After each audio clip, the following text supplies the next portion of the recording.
उमरगा शहरातील भारतीय जनता पक्ष आणि राष्ट्रवादी काँग्रेस महायुतीचे नगराध्यक्ष पदाचे उमेदवार हर्षवर्धन शिवाजीराव चालुक्य यांच्या प्रचाराची सांगता सभा दिनांक 1 डिसेंबरला छत्रपती शिवाजी महाराज चौक येथे उत्साहात पार पडली। सभेला माजी मंत्री संभाजी पाटील निलंगेकर, माजी मंत्री बसवराज पाटील, ॲडव्होकेट अभयराजे चालुक्य, राष्ट्रवादी काँग्रेसचे सुरेश बिराजदार, समाज कल्याण माजी सभापती हरीश टावरे, डॉक्टर कपिल महाजन यांच्यासह भाजपा, राष्ट्रवादी, आरपीआय आणि मित्रपक्षांचे पदाधिकारी, कार्यकर्ते मोठ्या संख्येने उपस्थित होते। नागरिकांची अभिनवपूर्व गर्दी यावेळी दिसून आली। सभेत हर्षवर्धन चालुक्य यांनी भाषणास सुरुवात करताच मैदानात टाळ्यांचा गडगडाट झाला, तर भाषणाच्या सुरुवातीला ते भावुक झाल्याचं जाणून आले। उमेदवारी निश्चित झाल्यानंतर बऱ्याच जणांना घरी जाऊन डोर टू डोर सगळ्यांच्या घरी भेटलो आणि आपला आशीर्वाद घेतला। खरं तर आज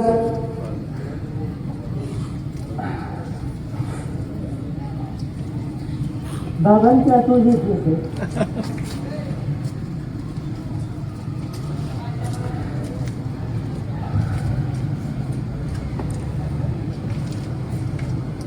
राजकारणामध्ये भाषण वगैरे जास्त करायचा अनुभव नाहीये, पण आज खरंच दादांची आठवण आली।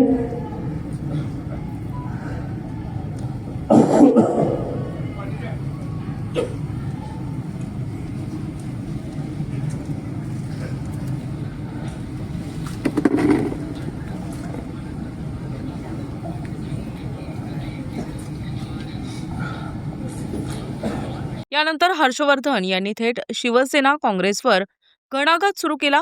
महायुतीचा फॉर्म्युला कसा फेल ठरला, शहरातील विकास कामांचा वास्तव अहवाल काय आणि विरोधकांची राजकारणातील भूमिका यावर त्यांनी जोरदार प्रहार केला। मित्रांनो, आपल्या समोर परवा 2-4 दिवसापासून भाषण होत आहेत। शिवसेना शिंदे गटाचे नेते मंडळी आहेत। भाषण ऐकलं तर मन दुखायला लागलं। सुरुवात ज्या वेळेस केली प्रचाराच्या दरम्यान ज्या वेळेस आपल्या सर्वांचा आशीर्वाद घेतला आणि आपले विशेष मला ज्यावेळेस पाटील साहेबांनी सांगितलं, सुरेश दाजींनी सांगितलं आणि महाजन साहेबांनी सांगितलं की चालुक्य तुमची उमेदवारी निश्चित झालेली आहे आणि आपण आता एक प्रोग्राम तुम्हाला आखून दिलेला आहे, त्या पद्धतीनं आपण निवडणुकीला सामोरे जायचंय। त्या पद्धतीनं आपण हे सगळ्या गोष्टी करत गेलो। मी ज्यावेळेस प्रभाग 12 पासून ही सुरुवात केली आणि काल परवा आणि आज सकाळपर्यंत ह्या प्रभागामध्ये आपलं सगळं प्रचाराची जे डोर टू डोर आपण सगळ्यांच्या घरी जाऊन आशीर्वाद घेत होतो आणि नगरपालिकेची अवस्था बघत होतो। जे आजपर्यंत नगरपालिकेमध्ये आहेत, आमदार होते, खासदार होते, आपल्याला माहिती आहे नुकतंच विधानसभेची निवडणूक झाली होती।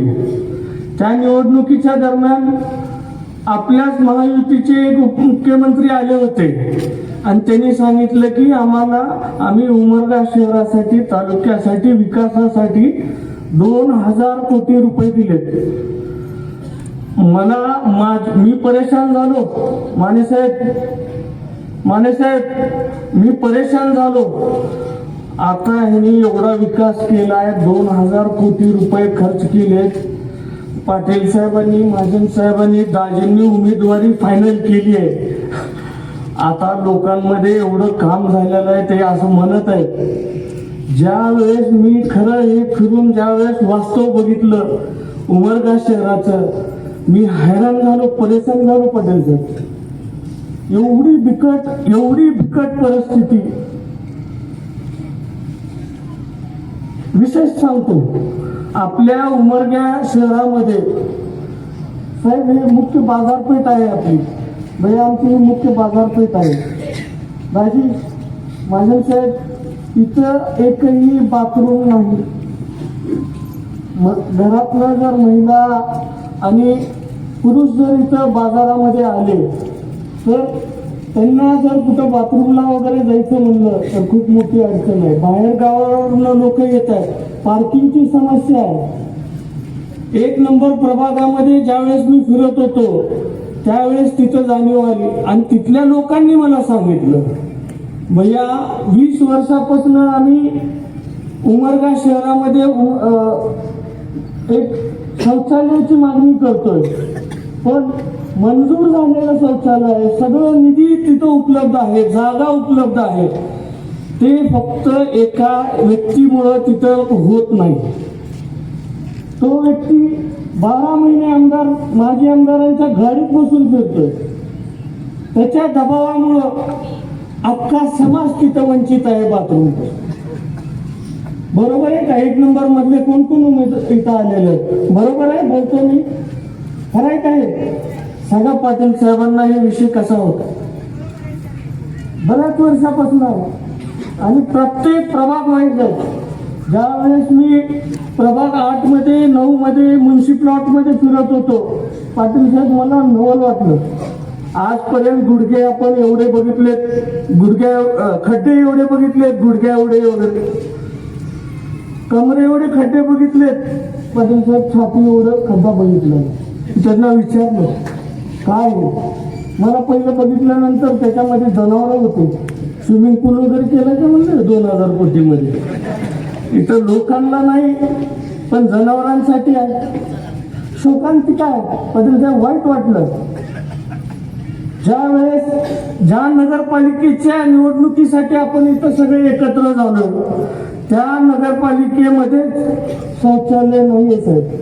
हे जगातलं एकमेव असं नगरपालिकेचं कार्यालय असेल की त्याच्यामध्ये बाथरूमच नाही. आणि तुम्हाला आपल्याला कशा मोठ्या मोठ्या गप्पा मारल्याने ऐकलं ना परवा, एक जण तरी स्टेजवर होता का तिथं? एक पट्या म्हणला तुमचा उमेदवार तुमच्या नेत्यांचं ऐकत नाही. आता वाटतंय असं. मी मागच्या निवडणुकीला DCC बँकेला फॉर्म भरला होता. त्यावेळेस मला पक्षाने सांगितलं की भैया तुम्ही फॉर्म काढून घ्यायचा आहे आणि दुसऱ्या व्यक्तीला संधी द्यायची. एका सेकंदामध्ये अध्यक्ष गेलो का? कसलंही मनामध्ये ठेवलं नाही. सगळं आपल्यालाच भेटावं ह्या भावनेतनं पण नाही, दुसऱ्यांना पण संधी द्यावं ह्या भावनेचं आहे. मी बोलत असताना करत असताना समाज मला आणखी एक गोष्ट वाईट वाटली प्रचारासाठी. आजपर्यंत आपण महायुती म्हणून ज्यावेळेस प्रचार करत होतो, आपण मागच्या विधानसभेला सगळ्यांचा प्रचार केला. त्या प्रचारादरम्यान आम्ही त्यांच्या बाजूने फिरत होतो. त्यावेळेस हर्षवर्धन चालुक्याची दादागिरी त्यांना दिसली नाही. मला माहित नाही कसली दादागिरी हर्षवर्धन करतो. सामान्य माणसाची बाजू जर घेतली तर लगेच चालू करते, दादागिरी करतोय, हे करतोय, ते करतोय. एक सामान्य माणूस दाखवा की हर्षवर्धन चालुक्याने किंवा त्याच्या सोबत राहणाऱ्या पोरांनी त्रास दिला.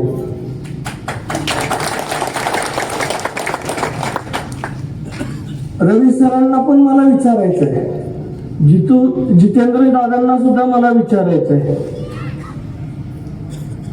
तुमच्या मुलासारखाच आहे. 2-1 वर्ष त्यांच्यापेक्षा मोठा असेल जास्त. तुम्ही लोकांमध्ये काय मेसेज देताय? तुमच्या सोबत असलो तर मी सज्जन, तुमच्या सोबत नसलो तर मी डाकू. आणि निवडणुकीत कसं आठवलं माने साहेब, चोरांना भीती कुणाची वाटते? बरोबर आहे. आपण चोरीच करत नाही, आपला कधी अशा गोष्टीशी संपर्कच येत नाही. तुम्ही चोरी करता, तुम्ही गोरगरीब जनतेचं लोणी खाता टाळूचं, म्हणून तुम्हाला भीती वाटते. आणि आता पाटील साहेबांनी, महाजन साहेबांनी, सुरेशदाजींनी, संभाजीभाईंनी ज्यावेळेस माझी उमेदवारी निश्चित केली, आता कसं लागलं? घाबरलेत का? घाबरलेत माहित आहे का? मी आहे म्हणून नाही, हे सगळेजण माझ्या पाठीशी आहेत आणि 100% उमरग्याचा चेहरा मोहरा आता बदलणार आहे.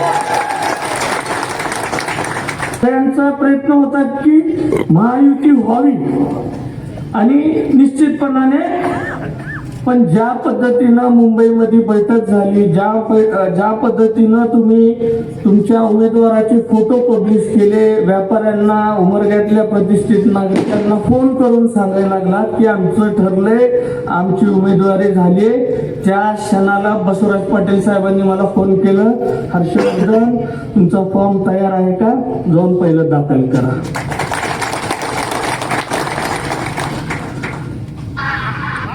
भीती दाखवतात आमचं ठरलंय. अरे इथं चर्चा नाही, नगरपालिका इथली आहे, स्थानिकांना विश्वासात घेतलं नाही. तुम्ही मुंबई पुण्यामध्ये बसता, बैठका करता आणि जाहीर करून टाकता. हे लोकांना मान्य नव्हतं. पाटील साहेबांनी मला सांगितलं जाऊन फॉर्म भरा हर्षवर्धन आणि आपल्याला आपला प्रचार चालू करा.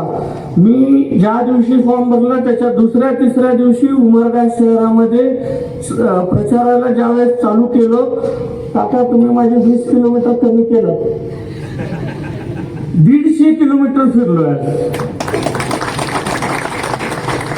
कंप्लीट. आज 150 किलोमीटर आहे. उगं बोलत नाही, उगं भामट्या गप्पा मारत नाही.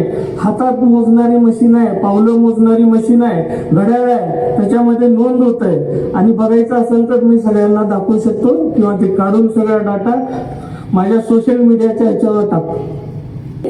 आपल्याला उमरगा शहराला एक चांगला पर्याय द्यायचा आहे, एक चांगला विकास घडवून दाखवायचा आहे. त्या पद्धतीनं आपल्याला सामोरे जायचं आहे, म्हणून आपण सगळे एकत्र आलो.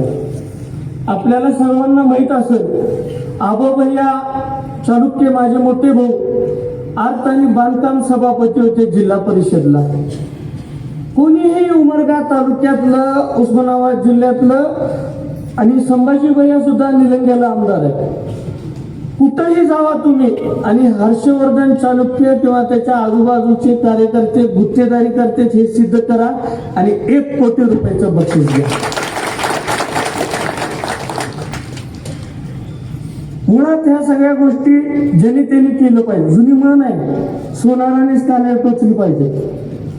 आणि उभे वेड्या गबाळ्यांनी जर रस्त्याची कामं केली तर ते सगळं काय त्याचं दृश्य राहणार आहे, काय त्याच्याबद्दल आपल्याला भविष्य राहणार आहे किंवा किती दिवस ते रस्ता टिकणार आहे आपल्याला माहिती आहे. आणि आपल्या समोर जो उमेदवार आहे त्याच्या बाजूला बघा, त्याच्या सोबत बघा, सगळे ज्यांनी गुत्तेदारी केली सगळे तेच घेऊन फिरायला लागले. नवीन कोण सामान्य माणूस किंवा कोणी असा कार्यकर्ता, जुना कार्यकर्ता, जुने कार्यकर्त्यांना तर उमेदवारच दिले नाही, सगळ्यांचे फॉर्म रिजेक्ट झाले. हे कसं होतं माणूस आहे. आणि ज्यांच्यासोबत युती केले आजपर्यंत, छत्रपती शिवाजी कॉलेजमध्ये जर आपले मुलं जात असतील आणि जर आपण कधी गेलात तर तिथं शिक्षक कमी, सगळे कुठल्या प्रकारचे लोक येऊन बसते. आपल्या परिचयामध्ये जर कोणी शिक्षक असेल त्यांना विचारा, अक्षरशः वैतागून गेले.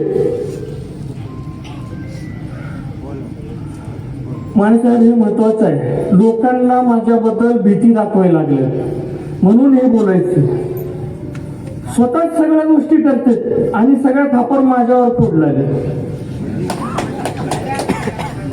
सभेतील उत्साह वाढवत आरपीआयचे हरीश टावरे, राष्ट्रवादीचे सुरेश बिराजदार, माऊली प्रतिष्ठानचे उमाकांत माने तसेच माजी मंत्री संभाजी पाटील निलंगेकर आणि माजी मंत्री बसवराज पाटील यांनीही हर्षवर्धन यांच्या पाठिंब्यात दमदार भाषणे केली.